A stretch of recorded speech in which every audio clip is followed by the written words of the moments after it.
Hey everybody, Italic's here, and welcome back to Scrap Mechanic, where I have been diligently doing my homework to learn as much as I can about this scrappy world to hopefully save you some time if and when you get to play from banging your head against the wall in trial and error. I've made enough errors for the both of us, sometimes even fatal errors. That is to say, there's not just an undo button, as far as I know, that I can rectify any mistakes that I make, because if you mess up a contraption, it automatically saves the game, so if you exit, it's just gonna load back in the way you left it. Good luck. Make some backup saves every like 30 minutes. That's my advice. So far as I know, there's no just manual save button. Would love to see that implemented in the future. You're probably already noticing Italic's. Look, your quaint little house has evolved. It's grown. I know. I'm gonna show you some of its cool new features here in just a minute. There's a lot to look at and a lot still under construction, so we're not going to get to see everything today, but I think you'll be more than satisfied with what I've got completed. First, I want to show you this car. So I gave you guys some questionable information because I just didn't know any better, but after playing around some more with connections, do you see all those connections? I figured out the best way to hook up an engine. Previously, I said, hey, hook up the engine to the button, the switch, so that when you flip the switch, everything kind of happens at once. But that is not what we really want to do, is it? It's not very useful to sit in the car and have it go at one set speed without you having any control over anything except for steering. So the proper way to do it, I found out, is instead of hooking it up to the switch, we want to hook the engine up to the driver's seat. Indeed, that allows us, when we hit the one switch, we're not going to automatically fly across the map. I can now use W and S to go forward and backward. This gives me much greater control over my speed, allowing me to execute these much tighter turns. So I don't have to worry about just automatically flipping over my car. I can let off the gas if I need to. So I just wanted you guys to know that. And the reason I wanted you to know that is, first of all, I care about you guys, you know? I don't want to give you false information or bad intel. The real reason is because my house has a little secret. As we jump inside, you may notice the addition of a driver's seat. But Italic's, I didn't see any wheels. How is it going to drive anywhere? Well, that's the idea, isn't it? You may also notice that we have a few more control panels than we did last time, a little bit of aesthetic tubing just to make this look a little bit more busy, and we've got 2 birdies instead of 1. That's right, double the birds. Let's hop in and see if we can't do a little bit of showing off. The engines are revving up already. I still don't see any wheels though, Italic's. How about now? We've made a transforming house car. We've got 5, not 4, but 5 giant wheels and suspension underneath. Unfortunately, the weight of the house car is way too much for the suspension, which is completely compressed. Before we drive anywhere in the old house car, I want to show you that process one more time. The wheels gently fold up, trying to go slow enough so that the house doesn't rebound off of the ground, spinning it into outer space perhaps with some wonky physics. Who knows what could happen? And one more time. We'll lift it up and you can see they even rotate so as to keep even more balance. And they're nice and spread out to ensure that we don't tip over. Okay, enough talking. Let's give this a spin. Who put that tree there? I guess we're getting off on the right foot here. Italic's drives the house car, take 2. This time there's no trees directly in front of me. I'm gonna go up the mountain. I think that's a pretty good test of my driving skills. Hey, who left the door open? That's right, I hooked up the switch for the door to the steering seat so that I can activate it with the number 2 hotkey.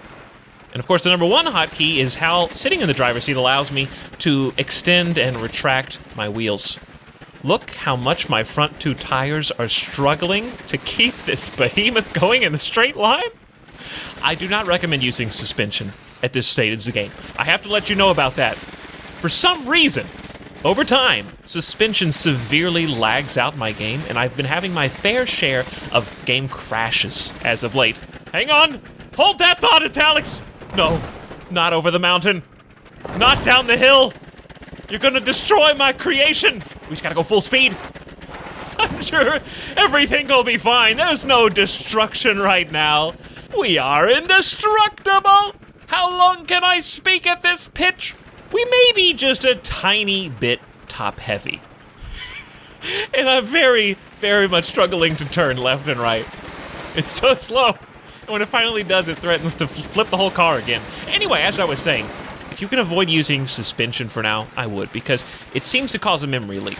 I start out 70 frames per second, and it slowly ticks its way down until I'm at 50, 40, 30, 20, and the game crashes. In fact, what you don't know is that I've had to restart the game twice just for this video. That's right, in the last few minutes, I've had to restart the game twice. Getting to know Scrap Mechanic this well, putting 10 to 20 hours into the game, has allowed me to see that it can indeed turn ugly sometimes, and I have a very good computer. I'll try to post my computer specs below so that you know what I'm playing with here. But as long as you don't use suspension, you should be mostly okay, though sometimes the physics can freak out, and I imagine in multiplayer it gets particularly bad, with everyone trying to do every different type of physics simulation that they can possibly think of and combining. Yeah, it's going to be a little bit of a nightmare. The good news is the developers have been actively patching the game even over the last couple days, but so far no fixes yet for my memory leak problems. Okay, that's enough showing off. Let's get to the actual learning segment, shall we? I'm going to start by picking up the house car with my lift so we can raise it up for one purpose in particular.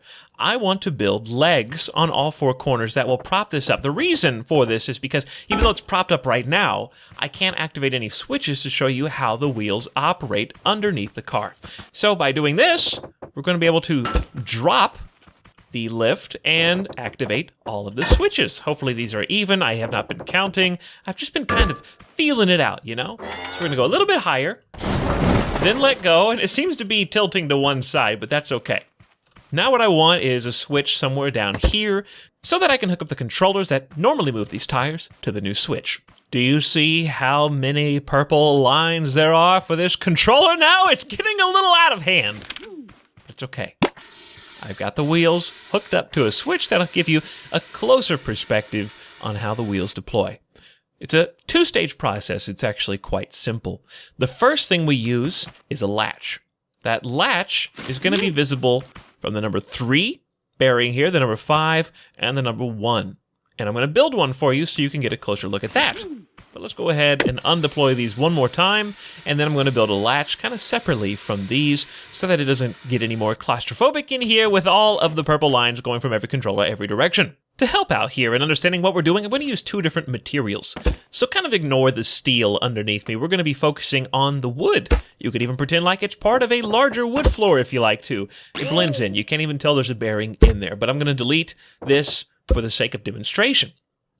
Now what we're going to do is what we did before, which is add a few blocks, and we're going to extend them towards my character. Being careful not to start by attaching the block to that which has the bearing. What do I mean? Well, right now this is loose. We can hit it.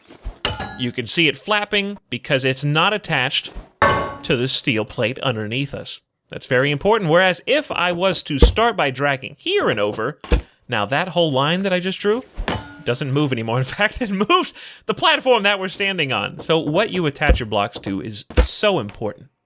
Now that we've got this, we need to attach our bearing back up to our connector. So we want it to rotate, in this case, positive 90. I want it to go 90 degrees towards the blue. All right, easy enough. Flip the switch, and you can see it now raises the platform up. Now, how does that benefit us in any way whatsoever, Italix? Well, the thing about latches is you connect them up to each other. So I'm going to delete this block and put another latch in the middle. And then make sure to attach any future blocks to the newest one. Remember why? Because they're going to be flapping around. That's what we want right now. We're going to hook this up to the connector and have it rotate in the other direction. In this case, positive as well. Combined, do you see what's happening? A little stairway is forming. Whoa, that looks weird, doesn't it? Yes, and that's exactly what's going on underneath in a small form for our tires.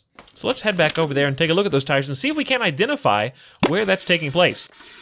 Do you see the latch now? One row of steel blocks is remaining still. And I know there's so many lines here, so I'm going to try to narrow this down so you can see exactly where the bearings are by comparison. Let's go look at it one more time. See how it folds up and the T kind of spins on its platform? The way that we're getting that rotation is with the latch, much like we're doing here. It just looks a little bit different because we have a different aesthetic. Excuse me while I hit the E key by accident. So, for example, let's say I put a block down here.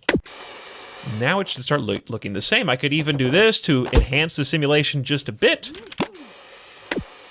Now it should start coming together.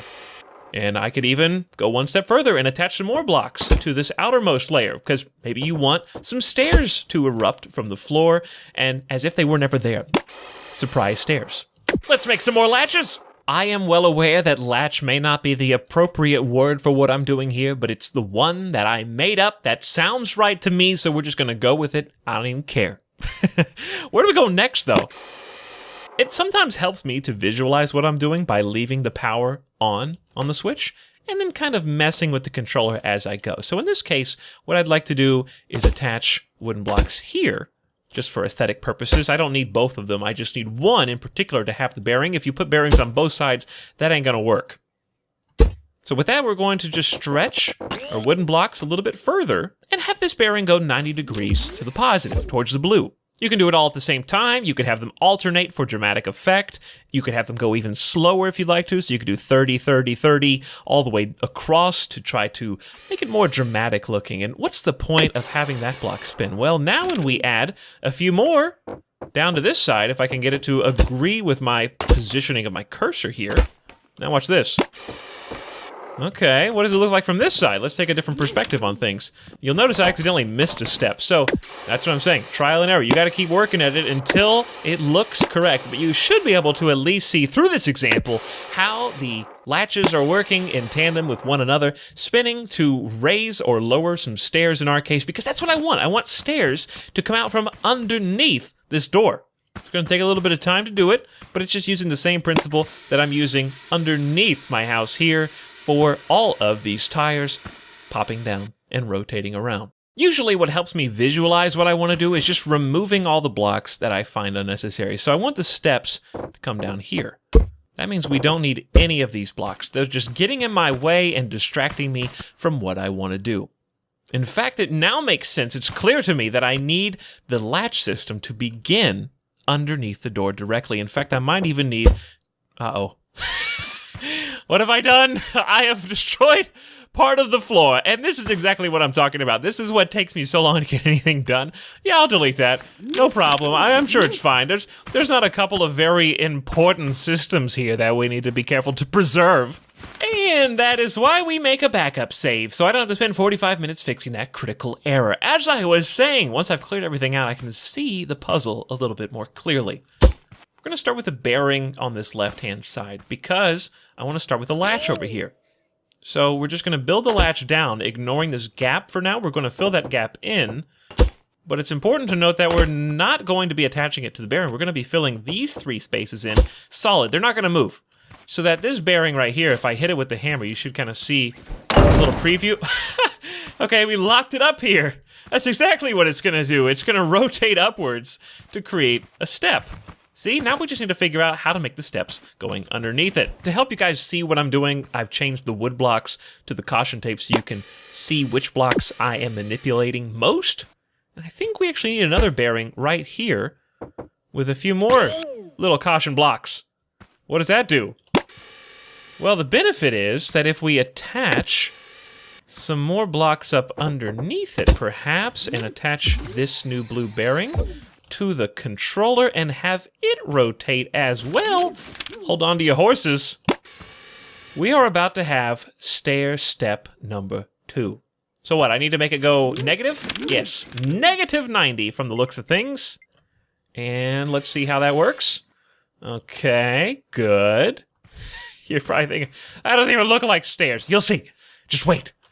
Now, this is not going to be very organized from a bearing perspective. Yes, another bearing on this side. That makes perfect sense. Okay, flip it down, go underneath a little bit, to where we can fill in the gaps that I know that I'm missing here in a little while. Hook up another bearing, have this one go negative as well. What? With 90 in the negative, we always wanted to go 90, because 90 is a right angle. That's going to ensure that it never overextends. So what happens when it overextends? Well, let's go to 105. You don't want that. You just don't. So always stick to your 90s, your 180s, or multiples of those numbers. Let's fix that again real quick. Push the button. Look at that. Okay, starting to advance into something we can actually use. Have you noticed the problem yet? Oh, the problem is that if this were not caution, it would be metal and it's going underneath the house car, which is what we do not want. That means we need to start tucking it back in on the other side, which is a whole other layer of complications. So, to save us some trouble, I've shown you how to use these latches that I've been talking so much about. I'm going to spend a little bit of my own time trying to get this looking a little bit nicer. About 20 minutes later, and I finally have something to show for my work. An unfolding staircase, only 3 blocks across, for hopefully obvious reasons. I wanted to do 5 across, but I need to tuck part of the staircase in behind and underneath the house. To do that, of course, I had to share the space with the giant tires. So let's flip the switch and see what I was able to come up with. Slowly but surely, the stairs unfold. That looks really nice, doesn't it? Okay, let's test it out practically. First, I want to fill in the gaps. So let's go ahead and close the stairs. It's only 3 across all the way around, so I don't have to worry really too much about taking up any space that would otherwise be used. I don't think that's going to block anything. Nor should either of these crevices. And a little bit more metal, and it should be well and completely hidden from the casual observer. Let's try it out. See if everything goes according to plan. A moment of truth. Yes. Okay, now we have to take off the stilts. This is going to be the fun part. Bringing the house down. Quite literally. Okay. Let's see if it works. We might hiccup on the grass. Okay, yeah, we do just a little bit. We might need to raise the stilts by 1, but that's really no big deal. Let's get the old lift out, because if we can bring the house down, we can raise the roof. What is this, like dad joke hour? We're now 1 block taller than we were before, and our stair creation no longer lifts up the entire house to allow us to get in. I'm calling that one a success, but I could go 1 step further if I wanted to. The problem, as you're about to see, is that upon extending the wheels, we've got a much bigger gap here than we had before. Also, was the car just moving by itself? Maybe it was on a slope or something. I don't know. Anyway, yeah, I mean, it still works. It's very much reachable. Before, I had to use the lift as an elevator just to get up high enough to jump inside. No longer, so I guess this is good enough. We need like a handrail over here so we can pull ourselves in. I could extend these steps even further if I really wanted to, but I think I got my point across. Hopefully you guys learned something today about the mechanics of scrap. I just thought it was really important to know and realize that bearings don't just spin blocks in circles. They're useful in tandem with one another to elevate or extend or retract various blocks, in this case, stairs. Hopefully that's a very practical lesson for you to implement in your own scrap mechanic home. I still got some more tricks up my sleeve, and I'm very close to taking our house to another level. Thank you guys so much for watching this video. Let me know what you think down in the comments below. My name is Italix, and I'll see you next time, mechanics.